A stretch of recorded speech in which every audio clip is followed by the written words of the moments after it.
Start. उच्च न्यायालय द्वारा दुर्भाग्यवश इस पहलू को छोड़ दिया गया था जब इसने यह निष्कर्ष निकाला कि विलंब का स्पष्टीकरण तनिक भी विश्वासजनक नहीं है, अतः यह कारण विश्वास करने से परे है। अन्य लोगों से परामर्श कर प्रथम इतीला रिपोर्ट तैयार करने के संबंध में यह बात जानकारी में आई है कि अभिसंख्या 2 द्वारा इसे बोला गया था, जो मृतक राम गोपाल का भाई है। इस शिकायत को उक्त राम गोपाल के पुत्र अभिसंख्या 1 द्वारा लगभग 2 बजे देर रात्रि में तैयार किया जाना बताया गया है, जब वहां कुटुंब के 2 पुरुष सदस्य थे जो दुखी थे। ऐसे में यह स्वाभाविक था कि अभिसंख्या 1 और उसके चाचा से शिकायत देने और उसका प्रारूप बनाने के बारे में बातचीत की होगी। इस मामले की परिस्थितियों में यह तथ्य अभियोजन के पक्ष कथन को कमजोर करने का आधार नहीं हो सकता है। दंड प्रक्रिया संहिता की धारा 154 के अधीन प्रथम इतीला रिपोर्ट को लेखबद्ध करने का प्रयोजन प्रथम इतीला रिपोर्ट में उल्लेखित संज्ञेय अपराध के लिए उत्तरदायी व्यक्ति को अभियोजित करने के लिए अन्वेषण अभिकरण को स्थापित करता है। यद्यपि प्रथम इतीला रिपोर्ट को रूपरेखा में भी यह अस्पष्ट नहीं होना चाहिए, फिर भी ब्यूरो तथा पूरी बारीकी से विशिष्टियों का उल्लिखित नहीं करना अभियोजन के पक्ष कथन को अस्वीकार करने का आधार नहीं होगा।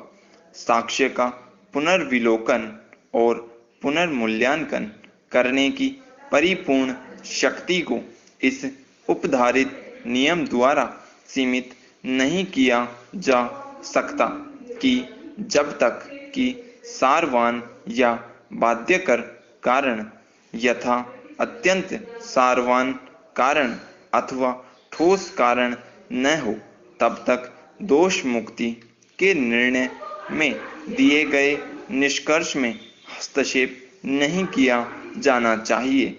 इस प्रकार त्रुटिपूर्ण आदेश सूक्ष्म संवीक्षा से मुक्त नहीं है, किंतु जहां कहीं अपील न्यायालय दोष मुक्त को उलटना न्यायोचित समझे, वहां वह यह कारण अवश्य लेखबद्ध करे कि वह निचले न्यायालय को क्यों गलत मानता है। Paragraph change.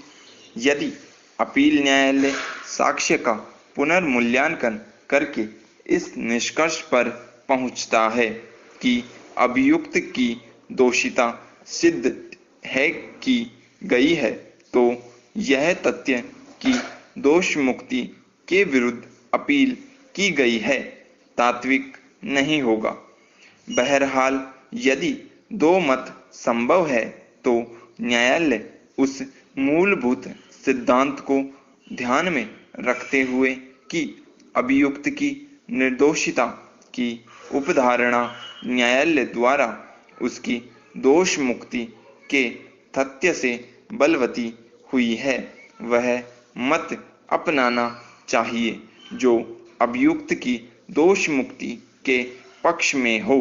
उपरोक्त कारणों से हम यह अभिनिर्धारित करते हैं कि उच्च न्यायालय द्वारा साक्ष्य पर लिया गया मत गलत है, जो स्वयं इसे इस निष्कर्ष पर पहुंचने में भ्रमित करता है कि अभियुक्त संख्या 2 और अभियुक्त संख्या 6 की दोषिता सिद्ध नहीं की गई थी।